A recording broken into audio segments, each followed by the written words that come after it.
बोलिए शंकर भगवान की जय। बोलो उमापति महादेव भगवान की जय। आइए आज हम लोग जानते हैं हरितालिका तीज व्रत कथा के बारे में। और हरितालिका तीज का कथा भी आज वो लोग इस वीडियो के माध्यम से श्रवण करेंगे। आज आप लोग हमारे साथ अंत तक इस वीडियो में बने रहें, जिससे आप लोगों को बहुत ही अद्भुत फल देने वाला और बहुत ही शक्तिशाली इस हरतालिका तीज व्रत का कथा आप लोग श्रवण करें। हरतालिका तीज व्रत भाद्रपद मास में पड़ता है। भाद्रपद मास के शुक्ल पक्ष में हरतालिका तीज पड़ती है। तृतीया के दिन जिसमें हस्त नक्षत्र युक्त हो उसको हम लोग हरतालिका तीज व्रत करते हैं। और इस व्रत का हरतालिका तीज व्रत क्यों नाम पड़ा है, आज आप लोग इस वीडियो के माध्यम से भी ये भी जानकारी प्राप्त करेंगे। हरतालिका तीज व्रत मैं पहले ही बता देता हूं क्यों पड़ा है। जब मां सती पार्वती जी भगवान शिव जी को पाने के लिए बहुत तपस्या की और बहुत ही पूजा पाठ की, वो भगवान शिव को ही अपने पति के रूप में पाना चाहती थी, लेकिन उनके पिता ने भगवान नारायण को उनको वरण कर दिया था। उनके साथ भगवान श्री हरि का विवाह फिक्स कर दिए थे मां पार्वती जी के पिता। अभी इस कथा में भी इसका नाम आप लोगों को मिलेगा, जिसके कारण मां पार्वती जी से जैसे उनके पिताजी बताए, मैं तो आपको भगवान शिव को सौंप विष्णु भगवान को सौंप दिया हूं, तो मां पार्वती जी रुष्ट हो गई। रुष्ट होकर के अपने सखी के घर गई और सखी के घर जाकर के रोने लगी। उसकी सखी बोली, हे सखी, आप बताओ आप क्यों इस तरह से चिंतित हो, क्यों आप रो रही हो, ऐसा कौन सा संकट आपके ऊपर आ गया है, आप मुझसे बताओ, मैं उससे आपको जरूर बाहर निकालूंगी और उसका कुछ न कुछ रास्ता अवश्य मैं दिखाऊंगी। तो जैसे मां पार्वती जी अपनी सखी को इस तरह से बताती है, मैं तो शिव जी को वरण करना चाहती थी, लेकिन मेरे पिता ने मेरे खिलाफ भगवान विष्णु को मुझे वरण कर दिया है, तो मैं अपने शरीर को त्याग दूंगी, अब मैं थोड़ा भी समय जीवित नहीं रहूंगी। इस तरह से कह करके मां पार्वती विलाप करने लगी। तब उसकी सखी बोली, हे सखी, आप क्यों इस तरह से चिंतित होती हो, आप मेरे साथ चले, बहुत दूर जंगल में चल के हम लोग छुप जाएंगे और वहां कोई नहीं आ पाएगा, किसी को पता भी नहीं चल पाएगा। तो इस कथा का सारांश है और इस कथा का मेन उपदेश है। इसीलिए हरितालिका तीज नाम व्रत पड़ा इसका। उनकी सखी हरण करके लेके चली गई थी जंगल में। तो आइए हम लोग अब कथा प्रारंभ करते हैं। एक बार पुनः हमारे साथ भगवान शंकर का जयकारा लगाएंगे। बोले शंकर भगवान की जय। बोले गौरी शंकर भगवान की जय। श्रुतौवाचः ओम वंदे देवोमापतिं सूर्यगुरुं वंदे जगत्कारणं वंदे पन्नगभूषणं मृगधरं वंदे पशूनां पतिं वंदे सूर्यशशाङ्कनिमग्निनयनं वंदे मुकुन्दप्रियं वंदे भक्तजनां श्रयां च वरदां वंदे शिवं शंकरं वंदे शिवं शंकरम्।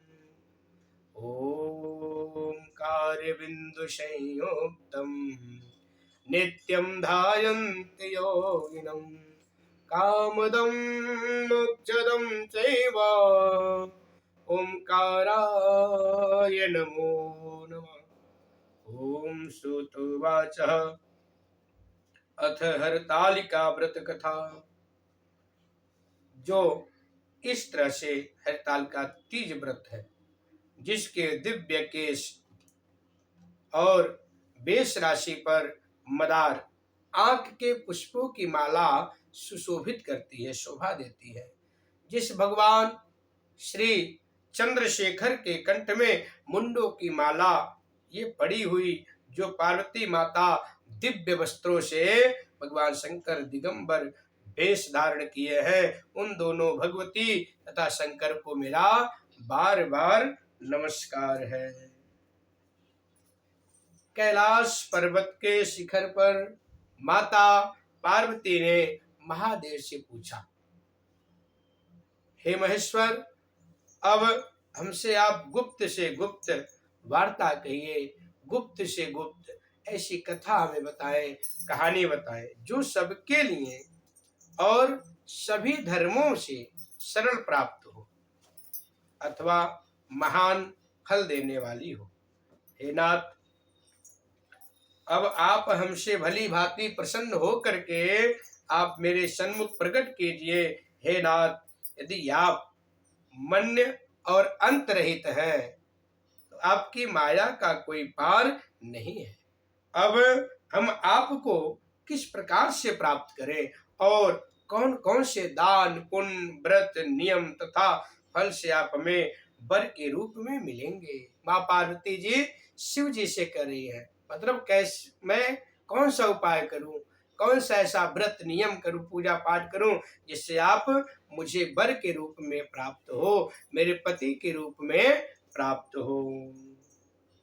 तब महादेव जी भगवान शिव जी बोले, हे देवी सुनो, मैं उस व्रत को कहता हूं जो परम गुप्त है और मेरा सर्वस्व है।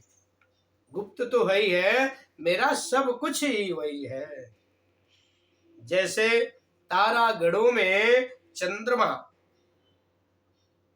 ग्रहों में सूर्य, वर्णों में ब्राह्मण श्रेष्ठ, देवताओं में गंगा, पुराणों में महाभारत, वेदों में सामवेद, इंद्रियों में मन श्रेष्ठ है, वैसे पुराण वेद में इसका वर्णन आया है, जिसके प्रभाव से तुमको मेरा आसन प्राप्त हुआ है।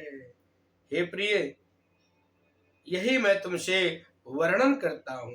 अब सुनो, भादो मास के शुक्ल पक्ष को हस्त नक्षत्र में तृतीया तीज के दिन तो इस व्रत का अनुष्ठान करने से सब पापों का नाश हो जाता है। हे देवी सुनो, तुमने पहले हिमालय पर्वत पर इस व्रत को किया था जो मैं सुनाता हूँ। पार्वती जी बोलती है, प्रभु इस व्रत को मैंने किस लिए किया था वह सुनने की इच्छा है, उसे आप कहें। फिर शिव जी बोले, आर्याव्रत में हिमांचल नामक एक पर्वत है जहाँ अनेक प्रकार की भूमि, अनेक प्रकार के वृक्षों से वह सुशोभित है, शोभायमान है, जिन पर अनेक प्रकार के पक्षी गण विचरण करते रहते हैं, किलकिलाते रहते हैं। अनेक प्रकार के मृग आदि जहाँ विचरण करते रहते हैं, जहाँ देवता, गंधर्व सहित किन्नर आदि सिद्धि जन रहते हैं। गंधर्व गण प्रसन्नता पूर्वक गायन करते हैं। पहाड़ों के शिखर पर कंचन मणि वैद्यदेव आदि से सुशोभित रहते हैं। वह गिरिराज आकाश को अपना मित्र जानकर अपने शिखर रूपी हाथ से छूता रहता है, जो सदैव बर्फ से ढका हुआ गंगा जी की कल कल ध्वनि से शब्दायमान रहते हैं। हे गिरिजे, तुमने बाल्यावस्था में इसी स्थान पर तप किया था। 12 वर्ष तक नीचे की तरफ मुख करके तुमने धूम्रपान किया था। फिर तुम 64 वर्ष तक तुमने बेल के पत्ते को खा करके और मेरा तप किया था। अब आप लोग सोचिए, 64 वर्ष तक माँ पार्वती जी केवल बेल के पत्तों का आहार लेकर के, बेल के पत्तों का भोजन रह करके उन्होंने कितना कठिन तप किया। तो माँ पार्वती जी का ऐसे ऐसे तपस्या है जिससे माँ पार्वती जी भगवान शिव को प्राप्त की है। माघ के महीने में जल में रह करके, माघ के महीना में जल में रहकर माँ पार्वती जी तप की थी। बैसाख में अग्नि में प्रवेश करके कड़कड़ाती हुई धूप में माँ पार्वती जी अग्नि में प्रवेश करके अग्नि में खड़े होकर के तप किया है। श्रावण मास के महीने में बाहर में खुले में निवास करके अन्न जल त्याग करके माँ पार्वती जी तप की है। तब भगवान शिव जी बोलते हैं, तुमने इस तरह से तप करती रही और तुम्हारे कष्ट को देखकर तुम्हारे पिता को बहुत चिंता हो गई। वे चिंतातुर होकर सोचने लगे, मैं इस कन्या को किसके साथ वर्ण करूं, किसके साथ विवाह करूं। तब इस अवसर पर देवयोग से ब्रह्मा जी के पुत्र देवर्षि नारद जी वहां पर आ पहुंचे। बोले नारायण नारायण नारायण। जैसे देवर्षि नारद जी वहां पर आए, बोले तुमको शैल पुत्री को देखा है। तो तुम्हारे पिता हिमांचल ने देवर्षि को वहां पर आदर सम्मान बैठाए, उनका पैर धोए, आसन दिए, आसन दे करके सम्मान सहित बिठाया और कहा, हे मुनिवर, आप यहाँ आने का कैसे कष्ट प्रदान किए हैं, कैसे कष्ट किए हैं। आज तो मेरा अहोभाग्य है जो आप हमारे यहाँ स्वयं आए हैं। आपका शुभ आगमन यहाँ पर हुआ, आप अवश्य बताएं यहाँ पर आने का क्या उपदेश है, क्या आज्ञा है। तब नारद जी बोले, हे गिरिराज, मैं विष्णु भगवान का भेजा हुआ यहाँ पर आया हूँ। मैं भगवान विष्णु का दूत बन करके इस समय यहाँ पर उपस्थित हुआ हूँ। और तुम मेरी बात ध्यान पूर्वक सुनो। आप अपनी कन्या का वरण उत्तम वरण वरदान करें। ब्रह्मा इंद्र आदि देवताओं में विष्णु के समान कोई भी नहीं है, इसीलिए तुम मेरे मत से और अपनी पुत्री का दान भगवान विष्णु को कर दें। हिमांचल बोले, यदि भगवान वासुदेव, भगवान श्री हरि नारायण स्वयं ही पुत्री को ग्रहण करना चाहते हैं तो फिर इस कार्य के लिए क्या देरी करना है। आपका आगमन हुआ तो यह सब मेरे लिए गौरव की बात है। अवश्य उनको मैं वर्ण करूंगा अपनी बेटी का। हिमांचल की यह कथा सुनते ही देवर्षि नारद जी वहां से आकाश में अंतर ध्यान हो गए और शंख चक्र गदा पद्म एवं पीताम्बरधारी भगवान श्री हरि विष्णु के पास जाकर के नारद जी पहुंच गए। नारद जी ने जाकर के भगवान विष्णु के पास हाथ जोड़कर खड़े हो गए और भगवान विष्णु से कहा, हे प्रभु, आपका विवाह मैं तय कर दिया हूँ, सुनिश्चित कर दिया हूँ। यहाँ हिमांचल ने प्रशंसा के साथ, बहुत खुशी के साथ कहा, हे पुत्री, मैंने तुमको गरुड़ ध्वज श्री हरि भगवान विष्णु को अर्पण कर दिया हूँ। पिता के इस वचन को, वाक्य को सुनते ही पार्वती माता के शरीर में बहुत तेज करंट लग गया। वह वहीं पर सुनते ही बात को बहुत अचंभा हो गई और वहां से तुरंत अपनी सहेली के घर माता पार्वती जी चली गई और जाकर वहां पृथ्वी पर गिर गई। अत्यंत दुखी होकर मां पार्वती रोने लगी। वह चिंतित हो गई, शोकातुर होकर के रोने लगी, बहुत दुखित होकर के विलाप करने लगी। उनको विलाप करते हुए देख करके उनकी सखी बोली, हे देवी, तुम किस कारण इस चिंता में पड़ी हो, किस दुख में आप यहाँ चिंतित होकर विलाप होकर के रो रही हो, आप मुझे बताओ, मैं अवश्य तुम्हारी इच्छा पूर्ण करूंगी। तब पार्वती जी बोली, हे सखी सुन, मेरा जो मन की अभिलाषा है वह मैं सुनाती हूँ। मैं महादेव भगवान शिव जी को अपना वर्ण करना चाहती हूँ। इसमें कोई भी संदेह नहीं है, इसमें थोड़ा भी कुछ भी संशय नहीं है। मैं अपने आप को शिव जी को वर्ण करना चाहती हूँ, लेकिन इस कार्य को मेरे पिता ने बिगाड़ दिया है और मेरा विवाह भगवान नारायण के साथ सुनिश्चित कर दिए हैं, भगवान विष्णु के साथ सुनिश्चित कर दिए हैं, जो मुझे यह सहन नहीं है। इसीलिए मैं अपने शरीर को त्याग दूंगी। तब पार्वती जी के इन वचनों को सुनकर सखी ने कहा, हे देवी, तुम वन को चलो, जो वन पिताजी तुम्हारे नहीं देखे हो, तुम वहां चली जाओ। तब हे देवी पार्वती जी, तुम अपनी सखी का यह वचन सुन करके ऐसे वन को चली गई जो तुम्हारे पिता नहीं देखे थे। और तुम्हारे पिता हिमाचल तुमको घर पर ढूंढने लगे, खोजने लगे, और सोचा कि मेरी पुत्री को या तो कोई देव, दानव अथवा किन्नर हरण कर ले गया है। इस तरह से हिमाचल राजा सोचने लगे। मैंने नारद जी को यह वचन दिया था, अपनी बेटी का भगवान श्री हरि गरुड़ ध्वज का साथ उनका वर्ण करूंगा। अब मैं अपने वचन को कैसे पूरा करूंगा? उनको वचन तो मैं दे दिया, लेकिन मैं अब क्या करूं? हाय, अब यह किस तरह पूरा होगा? ऐसा सोचकर बहुत चिंतातुर होकर के मूर्छित होकर हिमाचल राजा गिर गए। तब सब लोग हाहाकार करते हुए दौड़ते हुए आए और राजा हिमाचल की मूर्छा खुला। फिर उन्होंने गिरिराज से बोले, हमें अपनी मूर्छा का कारण बताओ। गिरिराज जी को जैसे हिमाचल राजा बोले, मेरे दुख का कारण यह है कि मेरी रत्न रूपी सुंदर बेटी कन्या मेरी बेटी को कोई हरण करके लेके चला गया है, या उसको सर्प डस लिया है, या कोई हिंसक बाघ या कोई जानवर मार डाला है। न जाने वह कहाँ चली गई, या उसे किसी राक्षस ने मार डाला है। इस प्रकार कहकर गिरिराज दुखित होकर इस तरह कांपने लगे जैसे बहुत तेज वायु चलती है, बहुत तीव्र गति से वायु चलने पर कोई वृक्ष कांपता है, हिलता रहता है। ऐसे राजा हिमाचल कांपने लगे।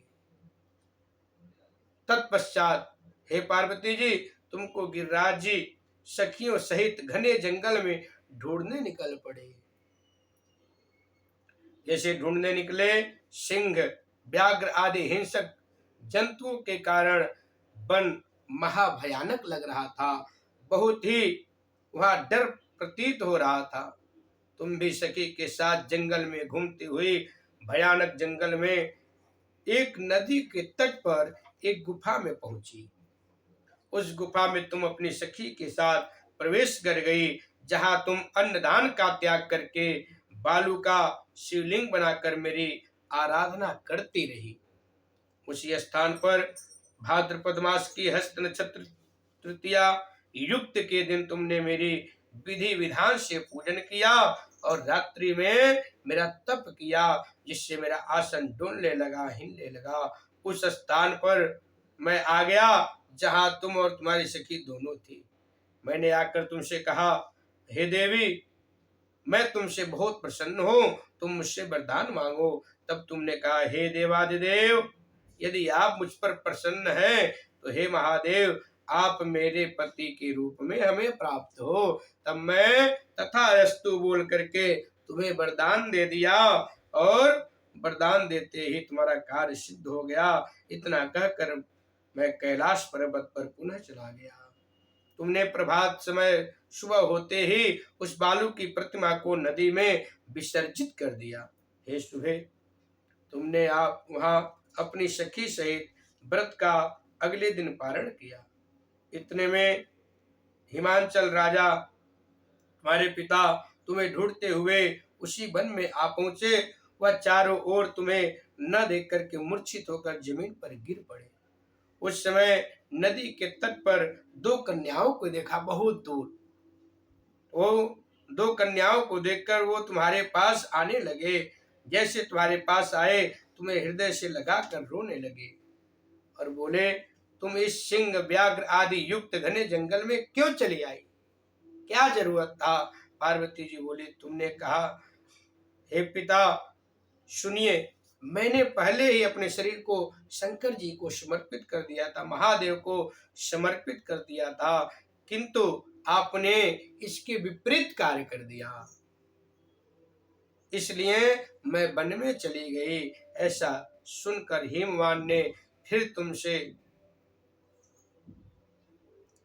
कि तुम्हारी इच्छा के विरुद्ध अब कोई कार्य नहीं करूंगा, तुम हमारे साथ घर चलो। फिर तुम्हारे पिता तुमको लेकर के आए और तुम्हारा विवाह हमारे साथ कर दिया। हे प्रिय, उसी व्रत के प्रभाव से तुमको यह मेरा अर्ध आसन प्राप्त हुआ है। इस व्रत का राज को मैंने अभी तक किसी के सन्मुख वर्णन नहीं किया था। हे देवी, अब मैं तुमको बताता हूँ, उसको ध्यान से सुनो। इस व्रत का नाम व्रत राज क्यों पड़ा? इस व्रत का नाम हरतालिका तीज क्यों पड़ा? अब मैं तुमको बताता हूँ। क्योंकि तुमको तुम्हारी सखी हरण करके जंगल में लेके चली गई, इसलिए इस व्रत का नाम हरतालिका तीज पड़ा। पार्वती जी बोली, हे स्वामी, आपने इस व्रत राज का नाम तो बताया, किंतु मुझे इसकी विधि एवं फल भी बताए। इसके करने से किस फल की प्राप्ति होती है? तब शंकर जी बोले कि स्त्री जाति के अति उत्तम व्रत की विधि सुनिए। सौभाग्य की इच्छा रखने वाली स्त्री इस व्रत को विधि पूर्वक करे। उसमें केले के खंभों का मंडप बनाए। मंडप बना करके बंदरवार से सुसज्जित वस्त्रों से उसको सजा करके उसमें विधिवत रंगों से रेशमी वस्त्र तथा चांदनी तान करके मंडप बनाए। फिर चंदन युक्त गंध पुष्प धूप दीप से पूजन करके द्रव्य से लेपन करें। स्त्रियां एकत्र हो करके शंख भैरकी मृदंग बजाए, विधि पूर्वक मंगलाचार गीत वाद्य करें और गौरा और शंकर स्वर्ण निर्मित प्रतिमा को स्थापित करें। सोने की वहां प्रतिमा स्थापित करें। फिर शिव जी व पार्वती जी की गंध पुष्प धूप दीप आदि से विधिवत सहित पूजन करके अनेक प्रकार के नैवेद्य मिठाई फल का भोग लगाएं और रात को जागरण करें। नारियल सुपारी ज्वारी नींबू लौंग अनार नारंगी आदि फल को एकत्रित करके धूप दीप आदि मंत्रों द्वारा पूजन करें। फिर मंत्रोच्चारण करके ओम नमः शिवाय से लेकर के उमयास तक मंत्रों का प्रार्थना करें। अथ प्रार्थना मंत्र, कल्याण स्वरूप शिव है, मंगल रूप महेश्वरा, हे शिवे, आप हमें सब कामनाओं को देने वाले देवी कल्याण रूपे मैं तुमको नमस्कार करता हूँ। कल्याण स्वरूप माता पार्वती जी, हम आपको नमस्कार करते हैं और श्री शंकर जी को सदैव नमस्कार करते हैं। ब्रह्मा जी, फड़फड़ी जगत का पालन करने वाले माता जी, आपको नमस्कार है। इस प्रकार से भगवान को नमस्कार करने के बाद अन्नहार करने वाले, इसका जो उस दिन स्त्रियां कुछ खा लेती हैं उसका भी बहुत ज्यादा उसको बुरा असर मिलता है, बुरा फल प्राप्त होता है। तो भगवान से अभिलाषा का पूजन किया जाता है। इस तरह से पार्वती माता, आप हमारे ऊपर प्रसन्न होकर मुझे सौभाग्य का प्रदान कीजिए। इस प्रकार मंत्रों द्वारा उमा सहित शंकर जी का पूजन करें। विधिवत आभूषण ब्राह्मण को वस्त्र दान करें। इस प्रकार से पति तथा पत्नी दोनों एकाग्रचित होकर पूजन करें।